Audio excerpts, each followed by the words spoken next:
13절까지의 말씀입니다. 마태복음 6장 9절에서 13절까지의 말씀입니다.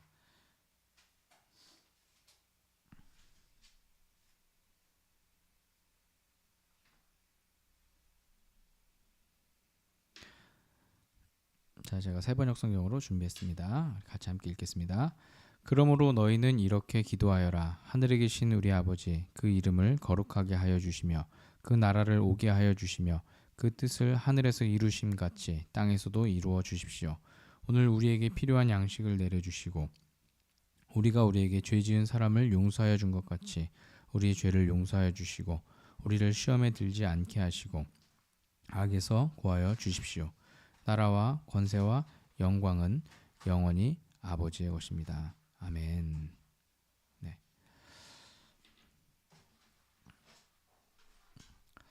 네, 오늘은 주기님께서 가르치신 기도 네 번째 시간, 오늘을 살아가는 힘이라고 하는 그런 주제로 오늘 같이 함께 말씀을 나누려고 합니다.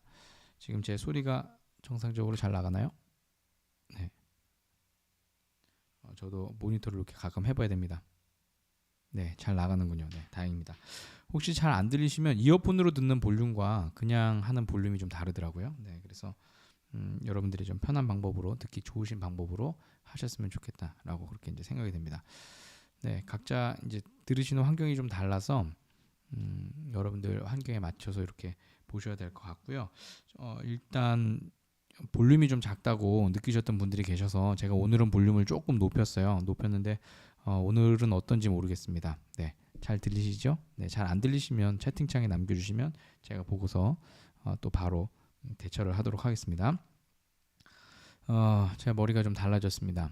네, 미용실에 가서 아주머니께 옆머리만 좀 짧게 잘라달라고 했더니 아주머니께서 이렇게 제가 미용실 가면 자거든요. 이렇게 머리 만지면 자는데 이렇게 자고 일어났는데 뭔가 느낌이 이상해서 딱 눈을 떴더니 앞머리가 막 잘려져 나가고 있었습니다. 그래서 진짜 오랜만에 한 30대 중반 이후 정말 오랜만에 이렇게 다시 머리가 짧아졌습니다.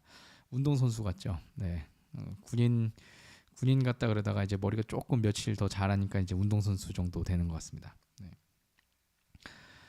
스포츠가 큰 복합 산업으로 발전하면서 과거보다 많은 경기들이 지금 치러지고 있습니다. 그리고 스케줄들이 굉장히 다양하게 짜여지고 있죠. 그러다 보니까 이제 각 팀마다 부담이 된다고 합니다. 왜냐하면 이틀 쉬고 경기를 다시 또 뛰어야 되는 거예요. 프로축구의 경우에는 보통 선수들이 한 경기에서 한 10km 정도 뛴다고 하거든요. 10km 정도 뛰고 나서 이제 이틀 뒤에 경기를 하려면 너무 힘들겠죠. 그래서 하루 정도 쉬고 그리고 난 뒤에 이제 또 하루 정도 같이 팀 훈련을 하고 그 다음에 이제 경기를 뛰는 거예요.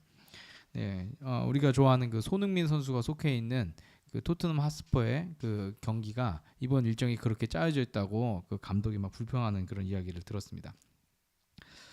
자, 또한 이제 그 상대해야 되는 팀들이 좀 약한 팀이다 이러면은 그래도 좀 여유를 주겠죠. 주전 선수들을 좀 쉬게 한다든지 그렇게 할 텐데 상대해야 되는 팀들이 강팀일 때 이런 부담감은 계속해서 커질 수밖에 없습니다.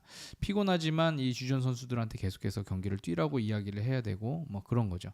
그러다 보니까 이런 살인적인 스케줄을 진행해 나가다 보면 이 감독들은 참 골치가 아플 것 같아요. 경기가 한 30몇 경기, 그 다음에 뭐 다른 경기까지 막 하면 50경기 막 이렇게 되는 그런 경기들, 그런 일정들을 이렇게 쭉 진행해 나가다 보면 이 감독들은 야, 이거 과연 어떻게 해야 되나라고 이렇게 이제 생각을 할 때가 있습니다. 그런데 예전에 그 프로축구 감독이 그 우승 소감을 밝힌 자리에서 이렇게 이야기를 할 때가 이렇게 이야기했던 그 내용이 좀 기억이 납니다. 그 감독이 이렇게 이야기했어요. 선수들에게 한 경기만 집중하자고 했다. 이렇게 이야기를 했대요. 네, 선수들에게 한 경기만 집중하자 이렇게 이야기했대요. 그렇죠. 뭐 10경기, 20경기 남아 있고 그다음에 다른 팀들도 잘하고 있고 뭐 이러다 보면 선수들이 부담이 굉장히 많이 있잖아요. 그때 뭐 남의 팀 어떻게 했는지 이거 보지 말고 우리가 오늘 상대할 그 한 팀에 집중하자. 그리고 거기에 맞춰서 준비하자.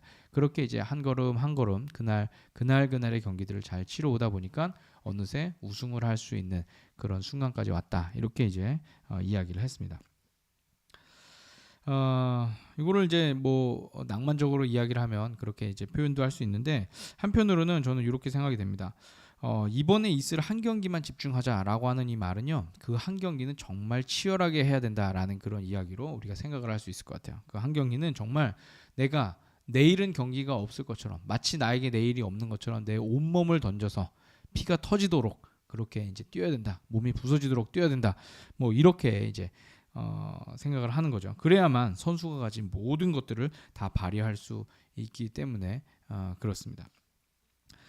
실제로 실력이 있고 몸값이 비싼 선수들 대부분은 자신이 뛰는 경기 그 한 번에 자신의 모든 것을 다 쏟아부으려고 굉장히 많은 노력을 합니다. 마치 다음 경기에는 내가 안 뛰어도 돼라는 그런 생각을 할 정도로 그렇게 이제 뛰는 거죠. 자, 그래서 이런 선수들을 보면 골이 안 들어가면 막 화를 막 내요. 그리고 몸이 상할 만큼 막 거칠게 태클도 하고 그렇게 경기를 합니다.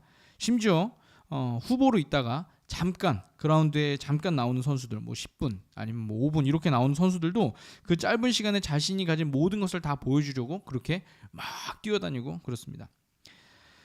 자, 이렇게 프로 축구 선수들은 그렇게 하는데 취미로 모이는 그 축구팀들은 어떨까요? 그만큼 열심히 하지 않습니다. 오늘 경기가 안 되면 다음에 잘하면 되지라는 그런 생각들이 있어요. 그런 마음으로 경기를 뛰기 때문에 그냥 우리 오늘 재밌게 차자 이런 식으로 이제 경기를 하는 거죠. 어떤 분들은 뭐 그 다음 날에 이제 스케줄들이 또 있으니까요. 그런 것들을 고려해서 적당히 뛰다가 이제 돌아가기도 합니다. 나 오늘 여기까지만 뛸게 이러고서 이제 돌아가요. 뭐 사실 직업의 차이이기 때문에 이런 모습들을 비난할 이유는 없지만 저는 이것을 우리의 신앙에 한번 대입을 해봤으면 좋겠다는 생각을 해봤습니다. 자, 오늘 우리가 이제 주님께서 가르쳐 주신 기도 네 번째 내용을 살펴보려고 합니다. 그 내용은 우리가 잘 아는 대로 일용할 양식을 구하는 기도이죠. 하루 동안에 필요한 양식, 바꿔 말하면은 하루를 살아갈 수 있는 힘을 구하는 기도다. 이렇게도 우리가 새롭게 생각을 해볼 수가 있습니다. 자, 그럼 이게 뭐 대단한가라고 우리가 생각을 하기도 하겠죠. 뭐 당연한 거 아니냐 이렇게 말할 수도 있습니다. 그런데 우리의 삶을 한번 곰곰이 돌아보면 오늘의 이 기도는 우리의 현재의 삶과 현실에서의 그 삶과 굉장히 큰 차이가 있음을 우리는 또한 부정할 수 없을 것 같습니다. 자, 우리는 하나님 앞에 기도할 때 오늘 하루의 일들을 기도하기보다는 내일의 염려 또는 미래에 벌어질 일들에 대해서 걱정하며 구하는 경우들이 굉장히 많이 있기 때문이죠. 이것은 지금 우리의 생각이 지금 무엇에 집중해 있는지를 보여주고 있는 것입니다. 우리의 기도를 보면 우리가 지금 어디에 집중해 있는지를 알 수가 있어요. 대부분의 우리들은 주어진 하루를 살아가는 일에 최선을 다하기보다는 내일 있을 염려를 생각하고 또는 심하게는 염려를 묵상하는 데에 더 많은 에너지와 시간들을 사용하기도 합니다. 자, 예를 들어 보면 뭐 젊은이들 같은 경우에는 뭐 취업에 대한 걱정으로 걱정을 갖고 있을 수도 있고요. 또는 뭐 학생들 같은 경우에는 뭐 다음에 볼 시험에 대한 걱정을 할 수도 있고요. 또는 아직 오지 않은 그 미래나 건강이나 이 모든 것들에 대한 그런 걱정들을 할 때가 많이 있는 거죠. 자, 이 모든 것들이 오늘 하루에 나타나는 문제들이기보다는 앞으로 일어날지도 모르는 일들에 관한 것들입니다. 그런데 여기에만 시선이 고정되어 있으면 기도를 하는 것 같으면서도 마음이 시원해지지 않습니다. 왜냐하면 염려도 현실이 아니고 그 응답도 현재 받을 수 있는 것이 아니기 때문이죠. 우리가 만약에 기도를 해서 내일 있을 시험이 없어졌다, 아니면 뭐 내일 있을 뭐가 사라졌다 이렇게 된다면은 뭐 바로바로 응답이 되니까 괜찮겠지만 그런 게 아니죠. 뭐 10년 뒤에 아니면 20년 뒤에 이 아이가 자라서 과연 어떻게 될까 고민하고, 하나님 이 아이는 과연 어떻게 살 수 있을까요? 지금 제가 저렇게 맨날 게임만 하고 있는데 쟤는 과연 잘할 수 있을까요? 이렇게 하면서 미래에 대해서만 고민만 하다 보면 그러다 보면 그 응답도 받을 수 없고, 그리고 그 염려도 현실이 아니다 보니까 자칫 4차원적인 그런 기도에만 머물수고 있고요. 그러다 보면 우리 신앙은 계속해서 어려움에 처할 수도 있는 거예요. 소설 나니아 연대기의 그 저자로도 잘 알려진 그 C.S. 루이스가 쓴 스크루테이프의 편지라는 그 내용에서 보면 인간의 그런 염려를 이용하려는 사탄의 계략에 대해서 기술한 내용들이 있습니다. 그 내용을 읽어드리면 이렇습니다. 원수, 여기서의 원수는 그 예수님입니다. 이 사탄의 입장에서 이렇게 쓰는 거예요. 사탄이 이제 1인칭이 돼서 쓰는 거예요. 원수가 인간의 마음에 접근하지 못하도록 바리케이트를 치기에 불안과 걱정만큼 효과적인 게 없다. 원수는 인간들이 현재 하는 일에 신경을 쓰기 바라지만 우리의 임무는 장차 일어난 일을 끊임없이 생각하게 하는 것이지. 따라서 내 임무는 환자, 여기서 환자는 이제 그리스도인입니다. 환자가 현재의 두려움이야말로 자신에게 주어진 십자가라는 생각을 절대 못하게 하는 한편, 오로지 자신이 두려워하고 있는 미래의 일들에만 줄창 매달려 있도록 조초하는 것이다. 이렇게 이제 이야기를 합니다. 네, 이렇게 책에서 이렇게 이제 나와 있어요. 좀 재미있는 표현이죠, 그죠? 그런데 재미있지만 한편으로는 우리의 가슴 속에 좀 와닿는 그런 내용들도 좀 있습니다.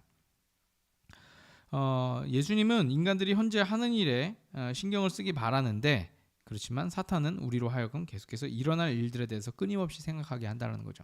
일어나지도 않을 수 있는 그런 일들에 대해서조차 말입니다. 자, 우리는 오늘 주님께서 일용할 양식, 바꿔 말하면 하루를 살아가는 데 필요한 양식을 구하라고 하신 그 말씀의 의미를 좀 생각해 봐야 합니다. 만일 주님의 생각에 우리처럼 미래의 일들이 더 중요하다라고 그렇게 생각이 되셨다면 분명 앞으로 일어날 일들에 대한 간구를 가르치셨겠죠. 그런데 예수님은 철저하게 오늘 하루에 일어날 일들에 대해서 우리의 시선이 있기를 원하셨습니다. 왜일까요? 주님께서 알려주시고자 했던 그 하나님의 나라는 미래의 불확실한 부분을 두고서 근심하는 것이 아니라 그리고 낭망하는 것이 아니라 오늘 하나님께서 우리에게 주신 하루를 최선을 다해서 살아가야 하는 곳이기 때문에 그렇습니다. 좀 더 깊은 이해를 위해 구약 성서가 전하는 한 사건으로 우리가 이야기를 옮겨보죠. 저는 주기도문의 네 번째 기도인 이 일용할 양식에 대해 묵상을 하면서 출애굽기에 나오는 만나의 이야기가 떠올랐습니다. 여러분, 만나가 무엇이죠? 만나? 다들 아시겠지만 그래도 잠시 설명을 드리면 이스라엘 백성들이 애굽을 탈출해서 가나안을 향해 가던 그 여정 중에 여러 어려움들을 만납니다. 가장 먼저 찾아왔던 것은 홍해라고 하는 그런 장애물이었죠. 그런데 하나님께서는 그들 앞에서 홍해를 나눠지게 하시고 이들을 무사히 죽음의 땅, 노예의 땅으로부터 분리시킵니다. 그리고 이어진 두 번째 어려움은 마실 물이 없다는 것이었어요. 흔히들 그 마라의 사건이라고 불리는 출애굽기 15장에 나오는 그 사건인데 도저히 마실 수 없는 물을 변하게 하신 하나님의 기적과 은혜를 우리에게 또 전하고 있죠. 그 다음에 이어진 이야기는 굉장히 유명한 만나와 메추라기에 대한 그런 내용 이야기입니다. 출애굽기 16장에 나오고 있습니다. 이들이 신광야라고 하는 곳에 이르렀을 때가 아마도 이집트에서 가지고 나왔던 그런 자신들의 그 음식들 이런 것들이 이제 좀 떨어졌던 시기였던 것 같아요. 그래서 이스라엘 백성들이 먹을 것이 없다며 야 이제 우리는 어떻게 사냐라고 하면서 이제 걱정하며 그 걱정이 이제 불평으로까지 이제 발전이 되었죠. 바로 그때 하나님께서 이들에게 만나를 내려주십니다. 자, 사실 만나의 언어적 기원은 히브리어의 만후입니다. 만후. 이 의미는 이것이 무엇이냐라는 그런 의미예요. 즉 이스라엘 백성들이 이 만나를 보고 나서 그동안 들어도 본 적도 없고 직접 본 적도 없고 전혀 알 수 없는 물질이었다라는 것을 보여주고 있는 거죠. 이들이 매일매일 이 만나가 이들이 머무는 이 진영 주변에 매일매일 이들에게 내렸고 그리고 이들은 이 만나를 통해서 그래서 음식을 이제 만들어 먹습니다. 자, 그런데 이 만나를 채집하고 먹는 데 있어서 몇 가지 룰이 있었어요. 첫 번째 룰은 6째 날까지만 채집할 수 있다는 것이었습니다. 일주일의 첫날부터 6째 날까지만 이제 채집할 수 있었어요. 그리고 7일째 되는 날에는 안식하는 날로 하나님께서 정하셨기 때문에 그것을 수집할 수가 없었습니다. 자, 그리고 두 번째 룰은 한 사람당 한 오멜씩 하루 먹을 분량이라고 우리가 생각하고 있죠. 한 사람당 한 오멜씩 거두라라고 하는 그런 명령이었습니다. 이것을 이제 지켜야 됐어요. 이 말 속에 담긴 의미는요. 저는 이렇게 생각해요. 욕심 부리지 말고 약자들도 먹을 수 있도록 보호하시려는 하나님의 그 마음이 담겨 있지 않을까라고 생각이 됩니다. 실제로 출애굽기 16장 18절에 이제 그런 모습들이 좀 암시되어 있습니다. 그리고 마지막 룰은요. 그날의 양은 남겨두지 말고 그날 다 먹어야 한다는 것이 이제 마지막 룰입니다. 그렇지 않으면 벌레가 생기고 악취가 풍겼기 때문이죠. 자, 바로 여기서 우리가 생각해 봐야 할 것들이 있습니다. 자, 왜 하나님께서는 만나를 저장하지 못하도록 하셨을까요? 왜 하나님은 만나를 저장하지 못하도록 하셨을까요? 여러 이유들이 있겠죠. 그렇지만 저는 오늘 우리가 함께 본 주기도문의 이 네 번째 간구와 비교해서 한번 생각을 해보았습니다. 하나님께서 그날 모은 만나를 다음 날까지 남겨두라고 하지 않으셨던 그런 이유는 하나님께서 주시는 현재의 삶에 더욱 집중해야 한다는 그 믿음을 사람들이 갖길 원하셨던 것이 아닐까라는 그런 생각이에요. 사실 일반적인 상식이라면 모든 것이 불확실한 이 광야의 한복판에서 얻을 음식에 대해서 저장하고 싶겠죠. 야, 내일 먹을지 못 먹을지 몰라. 그러니까 빨리 이거를 챙겨놔. 이렇게 했겠죠. 또한 혹여 있을지 모를 어려움에 대비하기 위해서라도 그날 모은 것의 일부를 저장해야 한다라고 하는 것이 맞을 결정입니다. 맞는 결정일 거예요. 자, 그런데 하나님의 방법은 우리와 다릅니다. 그분은 날마다 내려주시는 그 은혜를 받아들이고 그날 하루를 살아가는 일에 최선을 다하길 원하셨던 거예요. 자, 저는 이것이 하나님 나라의 법칙이 아닌가라는 그런 생각을 해봅니다. 사실 광야의 시간은 복음의 큰 그림에서 보면 이 땅에 이루어지는 하나님의 나라였어요. 하나님께서 그들을 통치하시고 가르치시고 이끄셨던 모습들이 우리에게 생생하게 전해지고 있는 것이죠. 그리고 그곳에서는 내일을 살아갈 염려를 말하는 것이 아니라 오늘 하루를 살아가는 일에 최선을 다하는 것이 중요한 그런 땅이었습니다.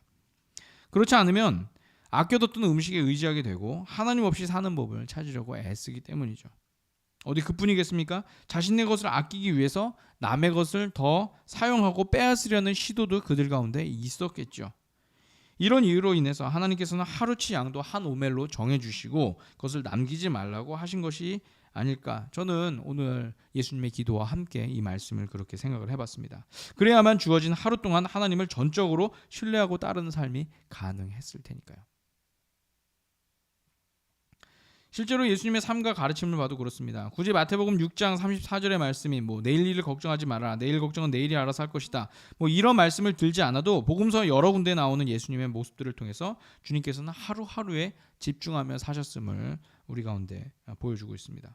심지어 십자가를 지실 일이나 주님의 재림과 같은 미래에 대한 일들을 말씀하실 때에도 그 말을 듣고 두려움과 염려를 요동쳤던 그 제자들의 반응과는 달리 예수님의 결론은 늘 주어진 하루를 깨어서 준비하라는 그런 메시지와 함께 담담하게 십자가를 향해서 걸어가시는 그런 모습들을 우리 가운데 보여주고 있어요. 저는 그런 주님의 모습 가운데서 특별히 요한복음 13장 1절의 말씀에 굉장히 많은 은혜를 느낍니다. 그 말씀에 이렇게 나와 있죠. 유월절 전에 예수께서는 자기가 이 세상을 떠나서 아버지께로 가야 할 때가 된 것을 아시고 세상에 있는 자기의 사람들을 사랑하시되 끝까지 사랑하셨다.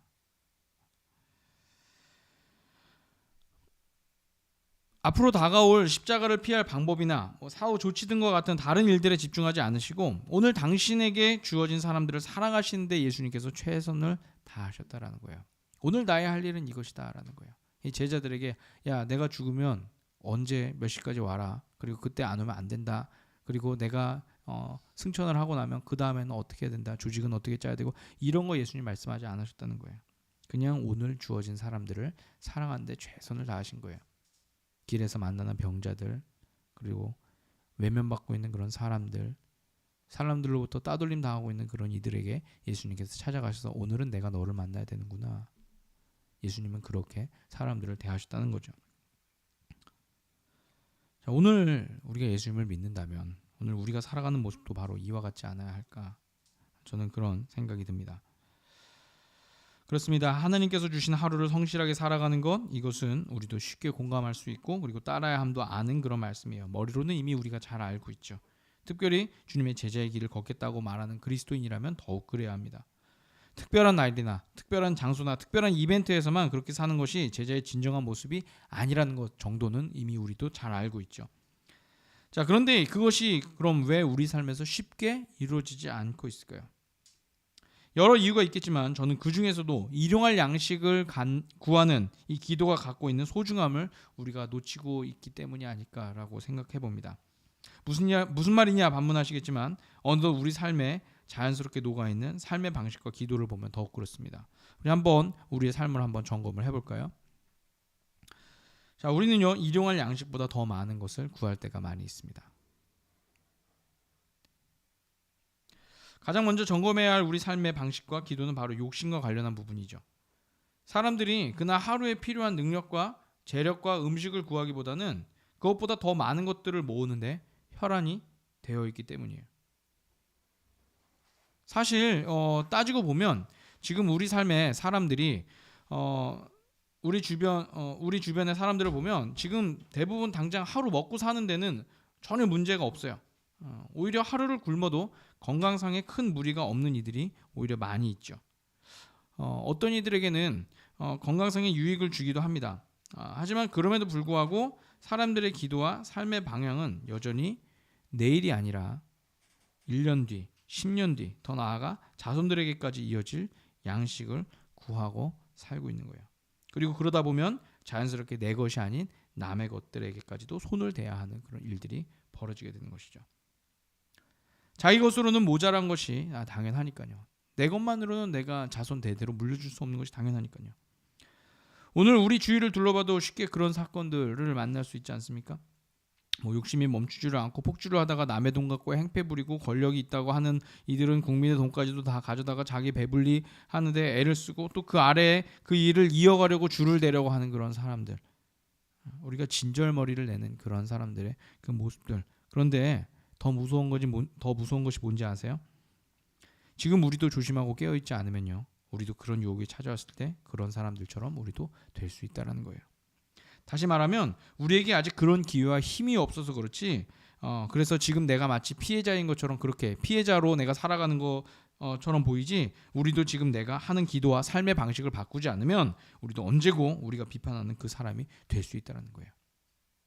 내가 을일 때는 갑을 비판하지만 내가 갑의 자리에 올라갔을 때는 을의 상황을 잊어버린 채 그들의 것을 더 뺏으려고 애를 쓸 수 있다는 것이 우리가 갖고 있는 기본적인 욕망이다라는 것입니다. 그래서 우리의 기도가 바뀌어야 되는 것이 중요하다는 거죠. 오늘 주님께서 일러주실 일용할 양식을 구하는 기도가 중요한 이유도 바로 그것입니다. 오늘 내가 살아갈 만큼의 힘을 구하는 그 겸손과 절제의 삶이 이 기도 안에 담겨 있다는 거죠. 두 번째로 우리가 또 보아야 할 것이 있습니다. 우리가 특별함에 취해 있다라는 사실입니다. 일용할 양식을 구하는 기도에 만족하지 못하는 우리의 모습은 특별한 삶을 동경하는 데서 기인합니다. 그리고 일상을 살아가는 삶에 대해서는 더 이상 큰 의미를 부여하지 않는 것이죠.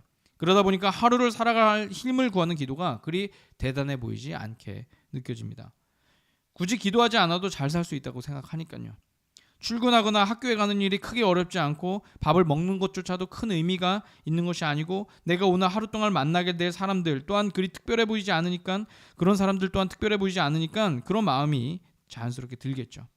하지만 그렇게 살다가 만일 특별한 일이 있거나 예를 들어서 얼마 후에 있을 수능이라든가 아니면 자신이 담당해야 하는 행사나 중요한 시험과 같은 그런 일들이 있거나 하면 우리는 이 기도를 꺼내서 하나님 앞에 기도합니다. 하나님, 오늘 좀 잘 살아갈 수 있게 해주세요. 하나님, 오늘 좀 지켜주세요. 이렇게 기도하는 거죠.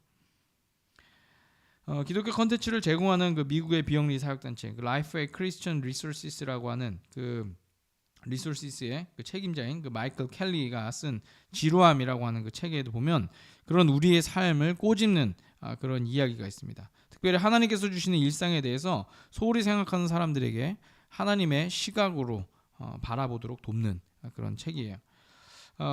저자 역시도 유명한 사람이냐? 그렇지 않습니다. 그냥 이 시대의 기라성 같은 목사님들이나 작가에 비하면 굉장히 평범한 그런 삶을 살아가는 사람이에요. 그런데 매일 똑같은 일상을 살아가던 그가 이런 깨달음을 우리 가운데 전해주고 있습니다.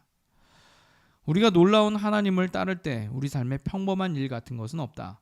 우리 삶이 평범하다는 것은 거짓 믿음이다. 우리가 우리의 삶을 평범하게 여기는 단 한 가지 이유는 하나님께서 그저 평범하게만 보이는 우리 삶에 임하여 활동적으로 일하고 계시다는 깊은 진리를 이해하지 못하기 때문이다. 사실 성경을 자세히 읽어보면 하나님께서 하나님의 백성들을 평범한 것들로부터 분리시키는 대신 그 평범한 것들을 전혀 다른 어떤 것으로 변화시켜 주시는 것을 볼 수 있다. 우리가 놀라운 하나님을 따를 때 우리 삶에 평범한 일 같은 것은 없다. 이 말이 진리라면 우리는 일상을 대하는 방식에 대해 다시 생각해 보아야 한다. 중요성에 이르는 길이 어떤 것인지 다시 고려해야 하며 평범한 것들로부터 나오라고 우리를 부르는 것이 아니라 우리의 삶에 임하셔서 평범한 것들을 전혀 다른 것들로 변화시켜 주시는 하나님을 재발견해야 한다. 오늘 함께 예배하는 여러분, 우리는 예수님께서 하나님의 나라에 대해 비유로 설명하실 때 이미 주어진 것을 어떻게 사용했는지에 대한 평가가 있을 것이라는 예수님 말씀을 우리가 알고 있습니다. 대표적으로 달란트의 비유가 그런 예가 되겠죠. 이 달란트의 비유는 여러 가지 해석이 뒤따를 수 있는 그런 말씀이지만 가장 기본적으로 깔려 있는 전제는 우리 모두가 주인으로부터 유업을 받았고 그것을 가지고 현실을 성실하게 살아간 자들에게는 큰 상이 주어질 것이고, 그렇지 않고 미래를 염려하며 살았던 이에게는 질책이 있을 것이라는 그런 내용이에요. 자, 오늘 이야기를 일용할 양식을 구하는 기도와 함께 우리가 생각을 해봤으면 좋겠습니다. 하나님께서 우리 모두에게 주신 그 일상에 대해서 우리는 어떻게 그것을 받아들이고 있습니까? 이 땅 가운데서 미래의 불확실함에 대해서 고민하고 남의 것을 빼앗아서라도 무엇인가를 더 마련해 놓은 사람은 이 땅 가운데서 우리가 칭송받고 야, 저 사람 참 대단하다라고 그렇게 말할지 몰라도, 하나님 나라에서는 주신 하루에 대한 성실함으로 살아간 자들이야말로 그 나라에 어울리는 사람이다라는 거예요. 결국 하나님 나라의 관점에서 본다면 주기도문의 네 번째 강구이자 우리를 향한 첫 번째 강구인 일용할 양식을 구하는 기도에 대해서 이 기도는 우리의 삶을 더욱 풍성하고 건강하게 만드는 기도다라고 그렇게 이야기할 수 있을 것 같습니다. 걱정과 두려움으로 자신을 내몰지 않고 남들의 삶과 비교하며 주눅들지 않고 욕망의 소용돌이를 거슬러 갈 수 있는 그 힘이 이 기도 안에 담겨 있다라는 것이죠. 이번 한 주간 우리에게 주어진 하루를 우리가 어떻게 살아가면 좋을까요? 우리가 예수님의 제자라면 적어도 주님께서 나를 위해 죽으시고 우리에게 천국의 삶에 대해 열어주신 분임을 믿는다면 오늘 주님께서 우리에게 보여주신 그 하루를 성실하게 살아가는 일에 대해서 우리가 도전을 해봐야 되지 않을까. 저는 그렇게 여러분과 오늘 예수님의 네 번째 기도를 함께 나누고 싶습니다. 그리고 이 기도가 우리 삶에서 온전하게 이루어질 때 일용할 양식에 머물지 못하고 욕망과 부조리로 물들은 이 시대를 회복할 수 있는 그런 기도가 또한 되리라고 저는 그렇게 생각이 됩니다. 모든 사람이 하나님께서 주시는 그 하루하루를 성실하게 자기에게 주어진 그 먹거리만큼 얻어가며 살아갈 수 있도록 하는 것, 그것이 이 사회가 갖고 있는 그런 불평등과 이 사회가 갖고 있는 그런 부조리함을 해결할 수 있는 그런 실마리가 되리라, 그렇게 생각이 됩니다. 오늘 함께 예배하신 여러분들도 이런 기도에 동의가 되신다면 이번 한 주간 우리가 아침에 일어날 때마다 이렇게 한번 좀 기도해 보았으면 좋겠습니다. 제가 이렇게 한번 준비를 해봤습니다. 네, 제가 한 4-5가지 정도를 준비를 했는데요. 이런 기도를 한번 아침마다 드려봤으면 좋겠어요. 주님, 오늘 하루를 살아갈 수 있도록 주님의 은혜를 깨닫게 해주십시오. 주님, 오늘 하루를 살아갈 양식을 통해 감사를 배우게 해주십시오. 주님, 오늘 하루를 살아가는 중에 만나는 나의 이웃들을 힘껏 사랑하게 해주십시오. 주님, 오늘 하루 동안 주어질 모든 일들에 대해 주님이 하시듯 성실하게 일하도록 해주십시오. 주님, 오늘 하루를 살아가는 동안 주님의 다스리심 안에 거하게 해주십시오.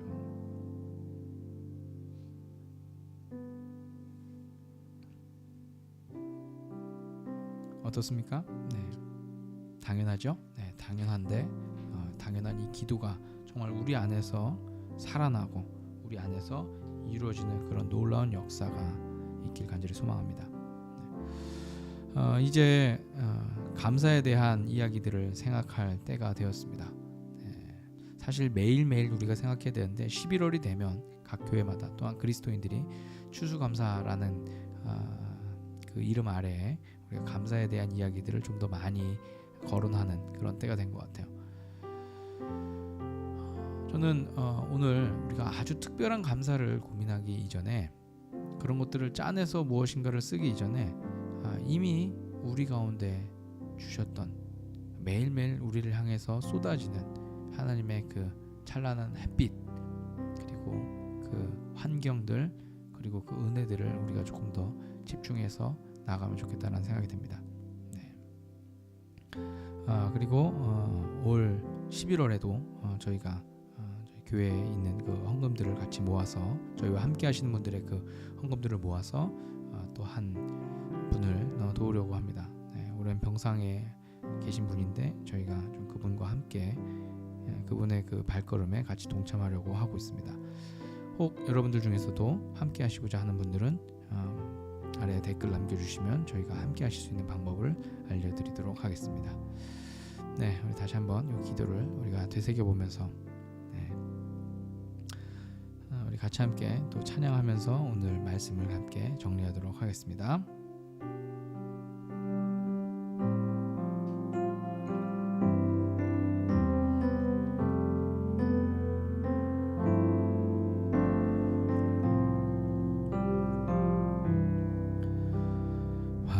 화려하진 않아도 정결하게 사는 삶, 가진 것이 적어도 감사하며 사는 삶, 내게 주신 작은 힘 나눠주며 사는 삶, 이것이 나의 삶의 행복이라고.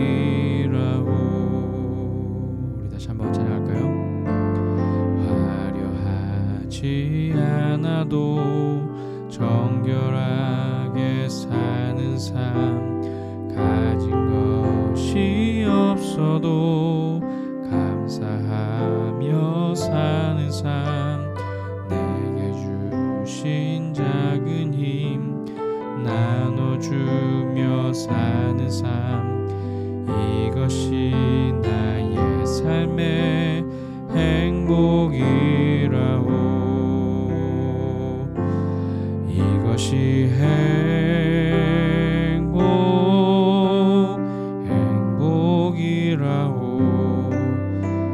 세상은 알 수 없는 하나님 선물, 이것이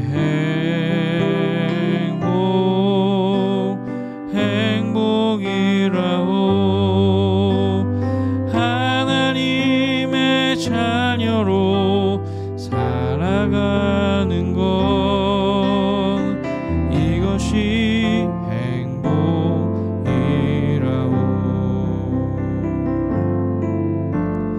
눈물 날 일 많지만 기도할 수 있는 것, 억울한 일 많으나 주를 위해 참는 것, 비록 짧은 나의 삶 주 뜻대로 사는 것, 이것이 나의 삶의 행복이라고. 이것이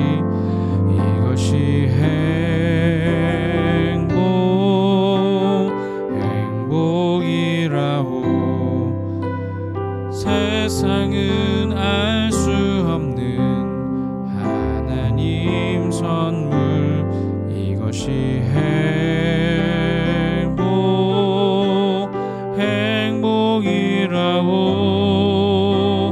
하나님의 자녀로 살아가는 것, 이것이 행복이라고. 이것이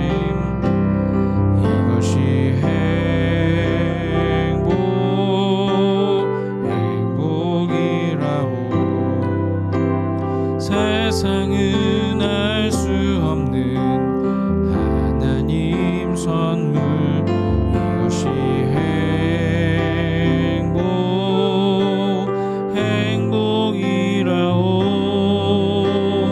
하나님의 자녀로 살아가는 것, 이것이 행복이라고.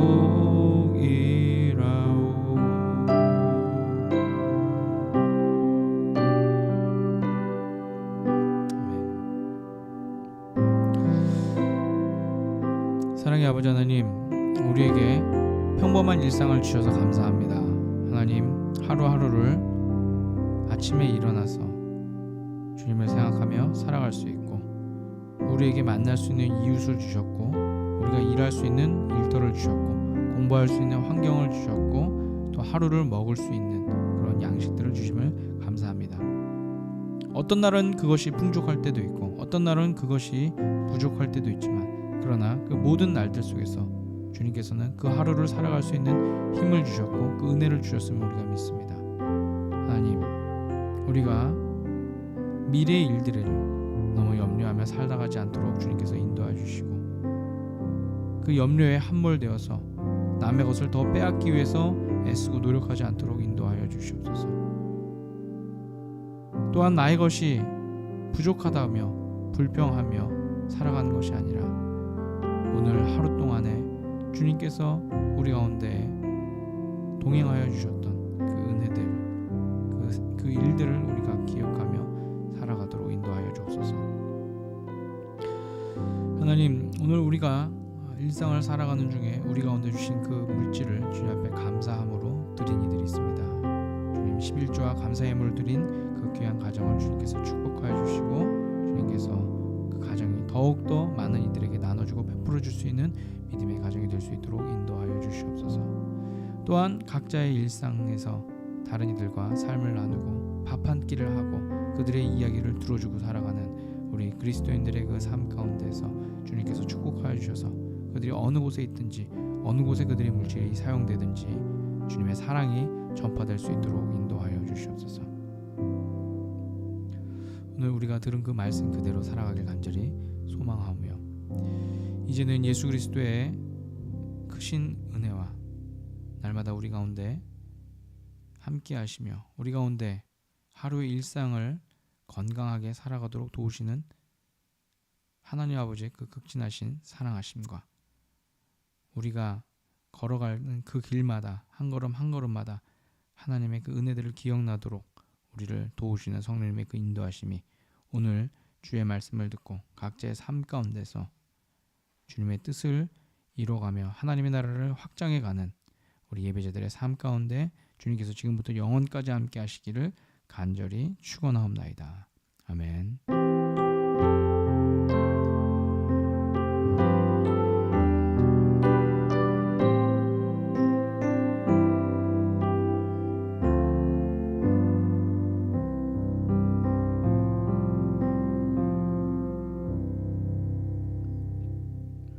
네, 오늘도 함께 해주셔서 감사합니다.